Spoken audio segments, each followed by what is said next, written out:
ನಮಸ್ಕಾರ ಸ್ನೇಹಿತರೆ. ಇವತ್ತು ನಾನು ನಿಮಗೆ ಒಂದು ಆರೋಗ್ಯಕರವಾದ ಅಡುಗೆನ ಹೇಳ್ಕೊಡ್ತಾ ಇದ್ದೀನಿ. ಈ ಸೊಪ್ಪು ನೋಡಿದಾಗೆ ನಿಮಗೆ ಗೊತ್ತಾಗಿರಬೇಕಲ್ವಾ ಇದು ಏನು ಅಂತ. ಇದಕ್ಕೆ ಚಕ್ರಮುನಿ ಸೊಪ್ಪು ಅಥವಾ ವಿಟಮಿನ್ ಸೊಪ್ಪು ಅಂತಲೂ ಕರೀತಾರೆ. ನೋಡಿ, ಹಲವು ಆರೋಗ್ಯ ಸಮಸ್ಯೆಗಳಿಗೆ ಈ ಸೊಪ್ಪು ಸೇವನೆಯಿಂದ ಒಂಥರ ರಾಮಬಾಣ ಇದ್ದ ಹಾಗೆ. ನೋಡಿ, ಈ ಗಿಡನ ಅತಿ ಸುಲಭವಾಗಿ ನೀವು ಮನೇಲೇ ಬೆಳೆಸ್ಕೊಬೋದು. ಒಂದು ಪಾಟ್ನಲ್ಲಿ ಹಾಕಿದ್ರೂ ಸಾಕು, ಎಷ್ಟು ಚೆನ್ನಾಗಿ ಬರುತ್ತೆ. ನಾವು ಇವತ್ತು ನಮ್ಮ ಟೆರೆಸ್ನಲ್ಲೇ ಇರೋದ್ರಿಂದ ಈ ಗಿಡನ, ಈ ಸೊಪ್ಪು ಕಿತ್ಕೊಂಡು ಇವತ್ತು ಇದರಿಂದ ಒಂದು ಚಟ್ನಿ ಮಾಡಿ ನಿಮಗೆ ತೋರಿಸ್ತಿದ್ದೀನಿ. ನೋಡಿ, ಇವಾಗ ಕಡ್ಡಿಯಿಂದ ಸೊಪ್ಪನ್ನೆಲ್ಲ ಬೇರ್ಪಡಿಸಿದ್ದೀವಿ. ಈ ಸೊಪ್ಪು ನೋಡಿದ ತಕ್ಷಣ ನಿಮಗೆ ಸ್ವಲ್ಪ ಕರಿಬೇವು ಸೊಪ್ಪು ಅನಿಸ್ಬೋದಲ್ವಾ? ಸ್ವಲ್ಪ ಅದೇ ಥರ ಇದೆ, ಆದರೆ ಈ ಟೆಕ್ಸ್ಚರು ಬೇರೆ ಥರ ಇರುತ್ತೆ, ಸ್ವಲ್ಪ ಗಟ್ಟಿ ಇರುತ್ತೆ ಇದು. ನೋಡಿ, ಇವಾಗ ಸೊಪ್ಪನ್ನ ನೀರು ಹಾಕಿ ಒಂದು 2 ಸಲ ತೊಳ್ಕೊಳ್ಳೋಣ.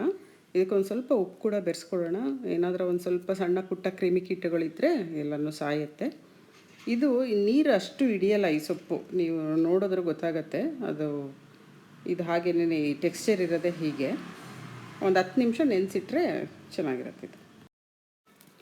ಸೊಪ್ಪೆಲ್ಲ ಇವಾಗ ಕ್ಲೀನಾಗಿದೆ. ಇನ್ನು ತಡ ಮಾಡೋದು ಬೇಡ, ಬೇಗ ಚಟ್ನಿ ಮಾಡೋದು ಸ್ಟಾರ್ಟ್ ಮಾಡೋಣ.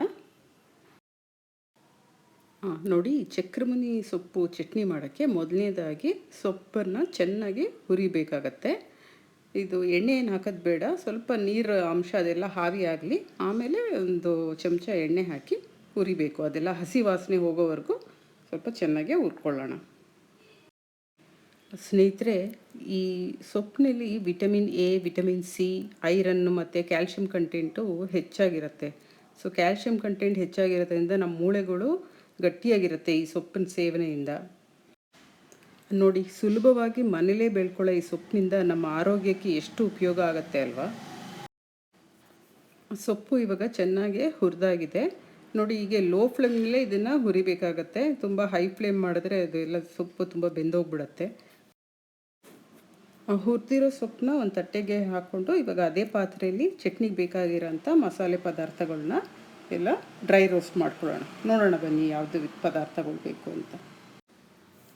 ನೋಡಿ, ಚಕ್ರಮುನಿ ಚಟ್ನಿಗೆ ಬೇಕಾಗಿರೋಂಥ ಮಸಾಲ ಪದಾರ್ಥಗಳು: ಮೆಣಸು, ಜೀರಿಗೆ, ಕರಿಬೇವು ಸೊಪ್ಪು, ಸ್ವಲ್ಪ ಒಣ ಕೊಬ್ಬರಿ, ಬೆಳ್ಳುಳ್ಳಿ, ಮತ್ತು ನಿಮಗೆ ರುಚಿಗೆ ತಕ್ಕನಾಗೆ ಖಾರಕ್ಕೆ ಬೇಕಾಗಿರೋ ಥರ ಮೆಣಸಿನ್ಕಾಯಿ, ಗುಂಟೂರು ಒಂದು ಬ್ಯಾಡಗಿ ಮೆಣಸಿನ್ಕಾಯಿ ತೊಗೊಳ್ಳಿ, ರುಚಿಗೆ ತಕ್ಕನಷ್ಟು ಉಪ್ಪು, ಕಡಲೆಪಪ್ಪು, ಮತ್ತು ಒಗ್ಗರಣೆಗೆ ಸಾಸಿವೆ, ಹಿಂಗು. ಇದೇ ಪಾತ್ರೆಯಲ್ಲಿ ಇವಾಗೆಲ್ಲ ಡ್ರೈ ರೋಸ್ಟ್ ಮಾಡ್ಕೊಳ್ಳೋಣ. ಎಣ್ಣೆ ಏನು ಹಾಕೋದು ಬೇಡ, ಸ್ವಲ್ಪ ಎಣ್ಣೆ ಇರುತ್ತೆ. ಸೊ ಅದೇ ಇದರಲ್ಲಿ ಡ್ರೈ ರೋಸ್ಟ್ ಮಾಡ್ಕೊಳ್ಳೋಣ. ಲೋ ಫ್ಲೇಮ್ನಲ್ಲಿ ಸ್ವಲ್ಪ ಉಗುರು ಬೆಚ್ಚಾಗೋ ಥರ ರೋಸ್ಟ್ ಮಾಡಿಕೊಂಡ್ರೆ ಆಯಿತು ಎಲ್ಲ ಐಟಮ್ಸ್ನ.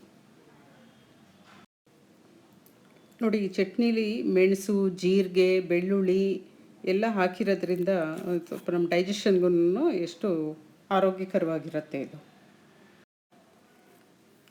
ಚಕ್ರಮುನಿಲಿ ಮಾಡ್ತಾರೆ ಈ ಚಟ್ನಿನ, ಸೇಮ್ ಇದೇ ಥರ ನಾವು ಬೇಕಾದ್ರೆ ದೊಡ್ಡ ಪತ್ರೆ ಸೊಪ್ಪಿನಲ್ಲೂ ಮಾಡ್ಬೋದು. ನಾವು ಇವಾಗ ಹಾಕೊಳ್ತಾ ಇರೋ ಎಲ್ಲ ಮಸಾಲ ಪದಾರ್ಥಗಳು ಇದು ಸೇಮ್ ಯೂಸ್ ಮಾಡ್ಕೊಳ್ಳೋದು. ಬಟ್ ಸೊಪ್ಪು ಚಕ್ರಮುನಿ ಬದಲು ನೀವು ದೊಡ್ಡ ಪತ್ರೆ ಸೊಪ್ಪು ಕೂಡ ಹಾಕೊಬೋದು. ಹಾಗೆ ಚಕ್ರಮುನಿ ಸೊಪ್ಪಿನಲ್ಲಿ ತಂಬುಳಿನೂ ಮಾಡ್ತಾರೆ, ಅದು ತುಂಬ ಚೆನ್ನಾಗಿರುತ್ತೆ. ಮುಂದಿನ ವೀಡಿಯೋದಲ್ಲಿ ತೋರಿಸ್ತೀನಿ ಅದನ್ನು ಹೇಗೆ ಮಾಡೋದು ಅಂತ. ಜೀರಿಗೆ, ಮೆಣಸು, ಕರಿಬೇವು ಎಲ್ಲ ಹಾಕಾಗಿದೆ. ಇವಾಗ ಬೆಳ್ಳುಳ್ಳಿ ಹಾಕ್ಕೊಳ್ಳೋಣ. ಅದ್ರ ಜೊತೆಗೆ ಒಣ ಕೊಬ್ಬರಿ ಮತ್ತು ಕಡಲೆಪಪ್ಪು ಹಾಕೊಳ್ಳೋಣ. ಕಡಲೆಪಪ್ಪು ಹೇಗೆ ಅಂದರೆ ಒಂದು ಸ್ವಲ್ಪ ತಿಕ್ನೆಸ್ ಬರೋಕ್ಕೆ ಚಟ್ನಿ ಸ್ವಲ್ಪ ಕಡಲೆಪಪ್ಪು ಯೂಸ್ ಮಾಡ್ತಾಯಿದ್ದೀವಿ. ನೋಡಿ, ಚಕ್ರಮುನಿ ಚಟ್ನಿ ಬಿಸಿ ಬಿಸಿ ಅನ್ನ, ತುಪ್ಪದ ಜೊತೆ ಅಂತೂ ಸೂಪರ್ ಕಾಂಬಿನೇಷನ್. ಇವನು ರೊಟ್ಟಿ, ಚಪಾತಿ ಜೊತೆ ಕೂಡ ತಿನ್ಬೋದು, ಆರೋಗ್ಯವಾಗಿರುತ್ತೆ. ನಾವಿಲ್ಲಿ ಒಣ ಕೊಬ್ಬರಿ ಯೂಸ್ ಮಾಡಿರೋದ್ರಿಂದ 3-4 ದಿನ ಇಟ್ಕೊಬೋದು. ಹಸಿ ಕೊಬ್ಬರಿ, ಹಸಿ ಕಾಯಿ ಏನಾದರೂ ಹಾಕ್ಕೊಂಡ್ರೆ ಸ್ವಲ್ಪ ಜಾಸ್ತಿ ಇಡೋಕ್ಕಾಗಲ್ಲ, ಅದಕ್ಕೆ ಒಣ ಕೊಬ್ಬರಿನೇ ಹಾಕ್ಕೊಳ್ಳಿ. ಹುರಿದಿರೋ ಮಸಾಲ ಪದಾರ್ಥ ಎಲ್ಲ ತಣ್ಣಗಾದ್ಮೇಲೆ ಮಿಕ್ಸಿಗೆ ಹಾಕ್ಕೊಂಡು ಸೊಪ್ಪನ್ನು ಇದ್ರ ಜೊತೆ ಸೇರಿಸ್ಕೊಂಡು ರುಬ್ಬಬೇಕು. ನೀರೇನು ಹಾಕೋದು ಬೇಡ, ಸ್ವಲ್ಪ ಇದು ಗಟ್ಟಿಯಾಗೇ ರುಬ್ಬಬೇಕಾಗತ್ತೆ. ನಿಮಗೇನಾದ್ರು ತೀರಾ ಗಟ್ಟಿ ಅಂದರೆ ಒಂದು ಸ್ವಲ್ಪ ನೀರು ಹಾಕ್ಕೊಳ್ಳಿ, ಬಟ್ ಜಾಸ್ತಿ ಹಾಕ್ಕೊಳ್ಳೋಕೆ ಹೋಗಬೇಡಿ. ಒಂದು 2-3 ದಿನ ಇಟ್ಕೊಬೇಕಲ್ವ ಚಟ್ನಿ, ಸ್ವಲ್ಪ ಗಟ್ಟಿಗಿದ್ದರೆ ಚೆನ್ನಾಗಿರುತ್ತೆ.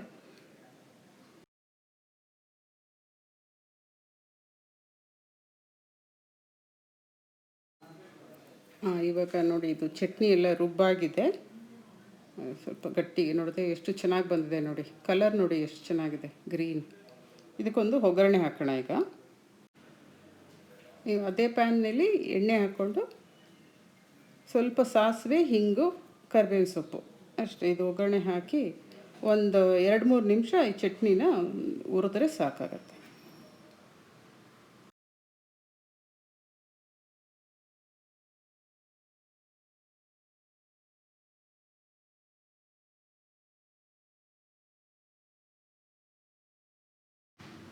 ಸ್ವಲ್ಪ ನೀರು ಸೇರಿಸ್ಕೊಳ್ಳಿ ಸಾಕು. ಒಂದು 2 ನಿಮಿಷ ಮೀಡಿಯಮ್ ಫ್ಲೇಮ್ನಲ್ಲಿ ಇದು ಚಟ್ನಿನ ಹುರಿದ್ರೆ ಸಾಕು. ತುಂಬ ಜಾಸ್ತಿನೂ ಏನು ಹುರಿಯೋದು ಬೇಕಾಗಿಲ್ಲ. ಸೊಪ್ಪು ಆವಾಗಲೇ ಚೆನ್ನಾಗಿ ನಾವು ಫ್ರೈ ಮಾಡಿರ್ತೀವಲ್ವ, ಆಮೇಲೆ ಮಸಾಲ ಐಟಮ್ಸ್ನು ಎಲ್ಲ ಡ್ರೈ ರೋಸ್ಟ್ ಮಾಡಿರ್ತೀವಿ. ಸೊ ಜಾಸ್ತಿ ಹೊತ್ತು ಏನು ಇದನ್ನು ಕುಕ್ ಮಾಡೋದು ಬೇಡ.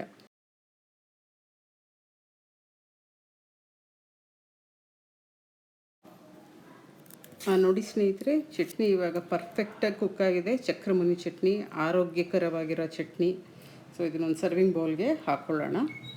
ಸೊ ಚಟ್ನಿ ಏನೋ ಎಲ್ಲ ರೆಡಿಯಾಗಿದೆ. ಇದ್ರ ಜೊತೆ ಚಪಾತಿ ಬೇರೆ ಬೇಕಲ್ಲ ತಿನ್ನೋಕ್ಕೆ, ಅದು ಕೂಡ ಒಂದು ವಿಶೇಷವಾದ ರೀತಿಯಲ್ಲಿ ಮಾಡೋಣ ಬನ್ನಿ. ಇವಾಗ ನೋಡಿ, ಪ್ಲೇನ್ ಚಪಾತಿ ತಿನ್ನೋದಕ್ಕಿಂತ ಇದೇ ಸೊಪ್ಪನ್ನ ಸಣ್ಣದಾಗೆ ಫೈನ್ ಚಾಪ್ ಹಚ್ಚಿಬಿಟ್ಟು ಗೋಧಿ ಹಿಟ್ಟು ಜೊತೆ ಇದನ್ನು ಕಲಸಿ ಚಪಾತಿ ಮಾಡಿದ್ರೆ ಎಷ್ಟು ಆರೋಗ್ಯವಾಗಿರುತ್ತೆ. ಮಕ್ಕಳು ಕೂಡ ಹಾಗೆ ಸೊಪ್ಪು ಕೊಟ್ಟರೆ ತಿಂದೇ ಇದ್ದವ್ರಿಗೆ ಈ ಥರ ಚಪಾತಿ ಕಲಿಸ್ಬೇಕಾದ್ರೇ ಈ ಸೊಪ್ಪು ಮಿಕ್ಸ್ ಮಾಡಿಬಿಟ್ಟು ಚಪಾತಿ ಮಾಡಿದ್ರೆ ಆರೋಗ್ಯಕ್ಕೂ ಒಳ್ಳೆಯದಾಗಿರುತ್ತೆ.